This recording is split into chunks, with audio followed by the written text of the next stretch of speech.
इनको यहाँ रोजगार चाहिए, वो रोजगार नहीं मिल पा रहा है। यहाँ जो शिक्षा चाहिए, हायर एजुकेशन चाहिए, वो सब नहीं मिल पा आपके रहा ऊपर है। कि आपने टिकट JVKSS का खरीदा है, इसे लेकर क्या बस मैं कहेंगे? उसके विश्वास पे खरा उतरूंगा और बगोदर का बदलाव करने में कोई कोर जी कसर नहीं नमस्कार, आप छोड़ूंगा। देख रहे हैं पब्लिक डिमांड। मैं पिंटू बाबू।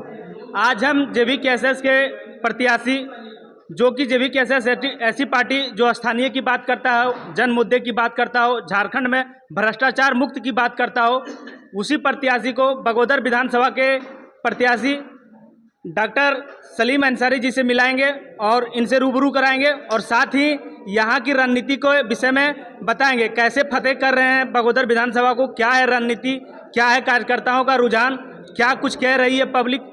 तमाम सवालों के जवाब लेकर हम पहुँचे हैं इनके पास। आइए मिलते हैं और तमाम सवालों के जवाब हम आपको देते हैं। आपका हमारे चैनल पर स्वागत है सर। जी जी, सबसे पहले मैं आपके चैनल को धन्यवाद देना चाहता हूँ। साथ ही साथ मैं पूरे बगोदर की विधानसभा की जनता को भी धन्यवाद देना चाहता हूँ और इस शुभ दीपावली का भी शुभकामनाएं देना चाहता हूँ। जी बिल्कुल। JVKSS पार्टी है, इसने आपको टिकट दिया है, इसको लेकर आप क्या कहेंगे?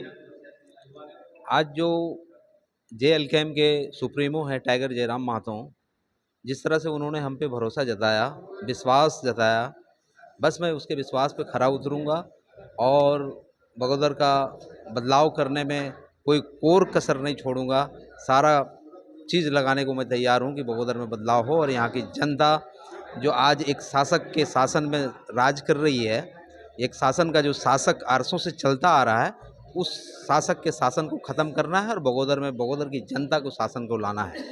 आपने कहा कि हम बगोदर की जनता बदलाव करेंगे, लेकिन JVKSS स्थानीय मुद्दों पर बात करती है, स्थानीयता का बात करती है। आप पार्टी में अभी नए ज्वाइन लिए हैं और आरोप है आपके ऊपर कि आपने टिकट JVKSS का खरीदा है, इसे लेकर क्या कहेंगे? अरे, आरोप लगाने वाले को तो कोई रोक नहीं सकता। किसी के मन की बात को हम कैसे जाने कौन क्या बोल रहा है नहीं बोल रहा है, ये सब अफवाहें हैं। मैं इसका खंडन करता हूँ, ऐसी कोई बात नहीं है। बस टाइगर जयराम महतो का विश्वास हम पे हुआ, उनको लगा कि अगर ये डॉक्टर सलीम को मैं टिकट देता हूँ तो शायद वो सीट मेरा निकल जाए। इस भरोसे से, इस उम्मीद से उन्होंने हमको सेलेक्ट किया और अपना टिकट दिया। क्या कुछ बदलाव करिएगा आप यहाँ? जी बिल्कुल बदलाव होगा। आज आज़ादी का 78 साल से जो हो रहा है, जो मूलभूत सुविधाएं मिलने चाहिए लोगों को, यहाँ की जनता को, वो अभी तक नहीं मिल पाया।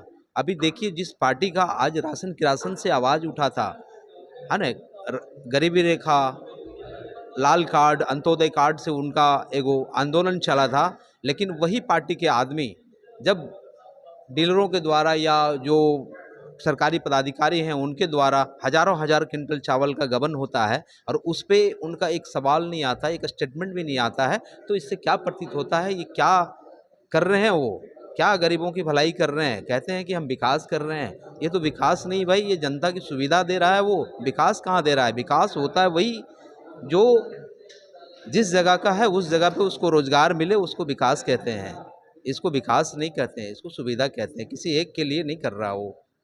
लगातार आप क्षेत्र का दौरा कर रहे हैं, कोई 5 समस्या बताइए जो कि बगोदर विधानसभा की जन समस्या है, यहाँ की प्रमुख समस्याओं में से है।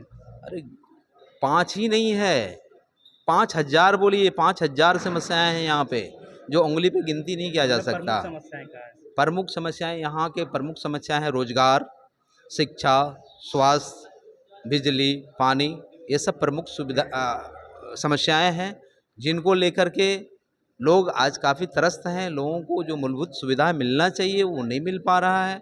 यहाँ के लोग जिनको यहाँ रोजगार चाहिए वो रोजगार नहीं मिल पा रहा है। यहाँ जो शिक्षा चाहिए, हायर एजुकेशन चाहिए, वो सब नहीं मिल पा रहा है। ये बहुत सारी मुद्दाएं हैं, मुद्दाएं गिनती नहीं किया जा सकता कितनी मुद्दाएं। झारखंड में बीजेपी की भी सरकार बनी, JMM का भी सरकार बना और इन दोनों ने भी शिक्षा, स्वास्थ्य, रोजगार का ही मुद्दा रखा। आप भी वही मुद्दा रख रहे हैं, सेम जनता भी वही है। ऐसे में फिर आप पर कैसे विश्वास जनता करे कि आप जिन मुद्दों को लेकर आप बात कर रहे हैं वो मुद्दा का समाधान होगा? अरे भाई, झारखंड का अहम मुद्दा ही यही है, लेकिन उन्होंने मुद्दा बनाया, अपने मैनिफेस्टो में रखा, शिक्षा, रोजगार, स्वास्थ्य रखा, लेकिन उन्होंने पूरा नहीं किया। आज अभी हालिया जो सरकार है, अभी वर्तमान में हमारा हेमंत सरकार जो है, उन्होंने वादा किया था इलेक्शन के पहले कि मैं युवाओं को 5 लाख नौकरी दूंगा सालाना, लेकिन अभी तक 5 साल बीत गया और मात्र 15,000 को ही नौकरी मिला। अब किस तरह से मिला, वो नौकरी खरीदा है कि मिला, ये तो पता नहीं हमको। तो ये सब मुद्दाएं इलेक्शन में चलते रहता है। मैं अगर जनता हमको वहाँ तक पहुँचाती है, सदन तक पहुँचाती है, तो मैं अपने ओर से बगोदर की जनता को विश्वास दिलाता हूँ कि जो भी मुद्दा, जो भी मेरा मैनिफेस्टो में है, उसको मैं अगर समय मिला तो ज़रूर पूरा करूँगा। ये मैं वादा करता हूँ यहाँ की जनता से। जनता के बीच आप जा रहे हैं, क्या कुछ जनता आपसे कह रही है और आप जनता से क्या कह रहे हैं? जनता से हमें उम्मीद है और जनता को भी मुझसे उम्मीद है कि इस बार अगर जो चुनाव आया है, ये लोकतंत्र में सबको अपना अपना अधिकार है और जनता इस बार बदलाव के मूड में है। बगोदर की जनता पूरी बदलाव के मूड में है और यहाँ की जनता चाह रही है, उनको विकल्प नहीं था। आज जब से हम लोगों को होश हुआ है, तब से भाजपा माले ही देखते आ रहे हैं यहाँ पे। तो लोगों के मन में आया कि चलो भाई इस बार बदलाव हो, तो हमारा जो सुप्रीमो है टाइगर जयराम माथो ने, वो हम पे विश्वास जताया और यहाँ जेएलकम पार्टी के उम्मीदवार को उतारा।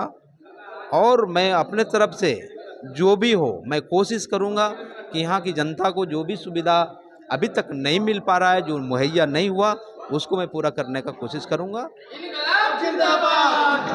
एक सवाल और, पिछले 30 साल से यहाँ पर लाल झंडा का ही शासन चलता हुआ रहा है।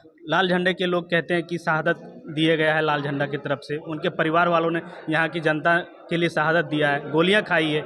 ऐसे में आप जनता के लिए क्या किए हैं, जो परिवार शहादत दिया उसको छोड़कर एक नए उम्मीदवार पर भरोसा करें? अरे शहादत, किस चीज़ की शहादत? हम लोग तो नहीं जानते किसी का शहादत हुआ है यहाँ पे। कोई साजिश के तहत अगर किसी का कुछ होता है तो उसको अगर शहादत का दर्जा दिया जाए तो ये मेरे समझ से परे है। आज बगोदर विधानसभा के एक विधायक को उत्कृष्ट विधायक का उपाधि मिलता है हमारे विधानसभा में, वो कहाँ से उत्कृष्ट है ये हमको समझ में नहीं आता है। लोग एक से एक अपना बात रखते हैं और बोलते हैं, ये सब अफवाह, ये सब कोई बात नहीं है।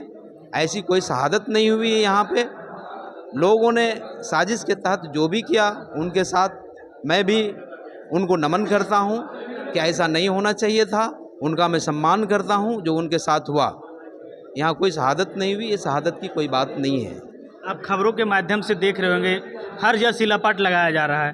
अभी चुनाव के दिनों में हर दिन कहीं ना कहीं शिलापाट का, योजनाओं का शिलान्यास किया गया, शिलापट लगाया गया। क्या कुछ लग रहा है, ये चुनावी मुद्दा है या फिर धरातल पर वाकई रूप से काम होगा? देखिए, ये चुनावी मुद्दा है। आखिर आज 5 टर्म से 2004 से लेकर के 2024 तक आपकी यहाँ प्रतिनिधित्व करने का आपको मौका मिला, तो क्या उस समय शिलापट नहीं लग सकता था क्या? उस समय राज्य सरकार की योजनाएं नहीं थी क्या?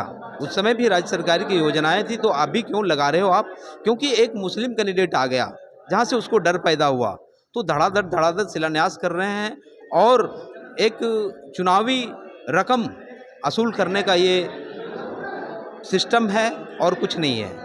JV-KSS का जो जन्म मुद्दा है उसको छोड़ के अगर यहाँ की जनता आपको समर्थन देती है और आप जीत जाते हैं, तो क्या कुछ करिएगा यहाँ सबसे पहले? बस लास्ट सबसे पहले यहाँ के जनता को, जो भी मैंने पहले ही बोला कि जो यहाँ मूलभूत समस्याएं हैं, वो सब मूलभूत असुविधाएं जो है उनको मैं पूरा करने का काम करूँगा।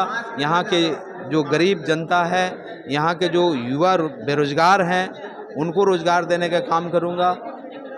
और जहाँ तक मेरा सवाल है, अगर मेरे को सदन में भेजता है लोग, यहाँ के लोग अगर प्रतिनिधित्व करने का मुझे मौका देता है, तो सबसे पहले यहाँ हम शिक्षा, रोजगार और यहाँ का स्वास्थ्य जो व्यवस्था है, यहाँ तो बहुत सारे स्वास्थ्य उपकेंद्र खुले हुए हैं, लेकिन वहाँ डॉक्टर नहीं है।